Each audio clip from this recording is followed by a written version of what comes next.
The name Jeffrey Dahmer is synonymous with some of the most chilling crimes in American history. But the story isn't just about the monster he became. It's also about the countless missed opportunities to stop him. Let us go back to the beginning to understand how a seemingly shy boy from a quiet suburban home turned into one of the world's most infamous serial killers. Born in 1960 in Milwaukee, Wisconsin, Jeffrey Dahmer's childhood was, on the surface, quite normal. He lived in a middle-class family with his parents, Lionel and Joyce, and his younger brother. His father, a chemist, noticed Jeffrey's early interest in science, particularly in dissecting animal remains found near their home. While Lionel encouraged this scientific curiosity, he was unaware of the dark path it was leading his son down. As a teenager, Dahmer grew increasingly isolated. His parents' marriage was falling apart, and their constant fighting created a tense home environment. Jeffrey retreated into himself, developing a severe drinking problem while still in high school. Classmates remembered him as a strange loner, someone who would occasionally pull bizarre pranks but mostly kept to himself. This isolation and heavy drinking masked a growing turmoil inside him, a storm of disturbing fantasies that were becoming more and more difficult to control. It was during these formative years that the seeds of his future crimes were sown, unnoticed by those around him. After a brief and unsuccessful stint in the Army and at Ohio State University, Dahmer's life continued its downward spiral. His drinking worsened, and his inability to hold a job led him back to live with his grandmother in West Allis, a suburb of Milwaukee. It was here, in the supposed safety of his family home, that Dahmer committed his first murder in 1978, just weeks after his high school graduation. The victim was a young hitchhiker named Stephen Hicks. After this horrific act, Dahmer went dormant for almost a decade, a period where he struggled to suppress his violent urges, but the urges eventually resurfaced, stronger than ever. In the late 1980s, after being asked to leave his grandmother's house due to his drinking and strange behavior, Dahmer moved into his own apartment in Milwaukee.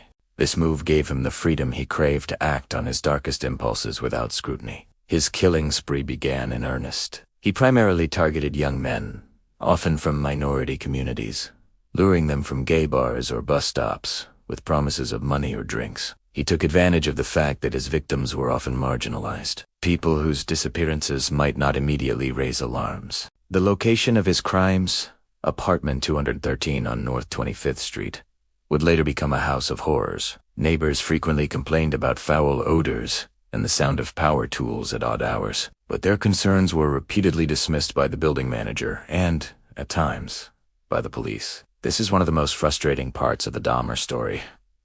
The near misses, the moments where he could have been caught. One of the most tragic and infamous examples of this was the case of 14-year-old Konerak Sinthasomphone. In May 1991, the boy managed to escape Dahmer's apartment, dazed and injured. Neighbors found him and called 911. When police arrived, Dahmer calmly convinced them that the boy was his 19-year-old adult partner and that they had just had a lovers' quarrel. Incredibly, the officers believed Dahmer. They even helped him escort the terrified teenager back into the apartment, back to his certain death. This catastrophic failure of judgment by law enforcement allowed Dahmer to continue his rampage and cost a young boy his life. The end finally came on July 22, 1991. Not because of a brilliant police investigation, but because of the bravery of one of his intended victims. Tracy Edwards was lured back to Dahmer's apartment, but as the evening wore on, he realized the terrifying danger he was in. Dahmer threatened him with a knife, but Edwards saw his chance and fought back. He managed to punch Dahmer and bolt out of the apartment, flagging down a police car. He led the officers back to the apartment, telling them about the knife and the horrifying things he had seen. When the police entered apartment 213, they were confronted with a scene straight out of a nightmare. The details are too graphic to fully describe, but they found undeniable evidence of multiple murders. Polaroids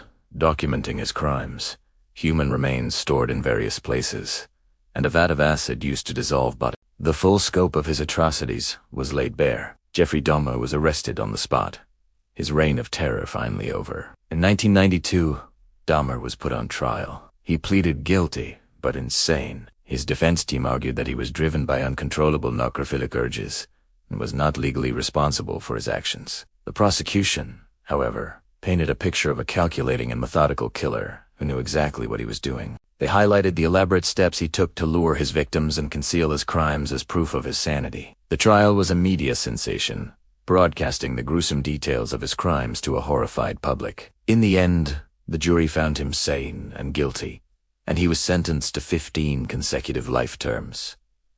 Dahmer's time in prison was short. He was housed at the Columbia Correctional Institution in Wisconsin. On November 28, 1994, less than 3 years into his sentence, Jeffrey Dahmer was attacked and killed by a fellow inmate, Christopher Scarver.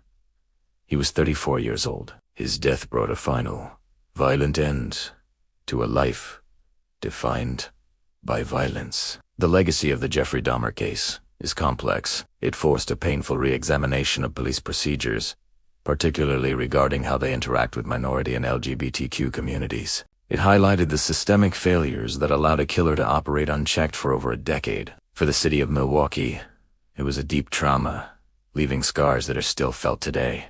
But most importantly, this story is about the victims. 17 young men and boys whose lives were cut short. Their names are Stephen Hicks, Stephen Twomey, Jamie Duckstader, Richard Guerrero, Anthony Sears, Ricky Beeks, Eddie Smith, Ernest Miller, David Thomas, Curtis Straughter, Errol Lindsay, Tony Hughes, Konerak Sinthasomphone, Matt Turner, Jeremiah Weinberger, Oliver Lacey, and Joseph Braidhoft.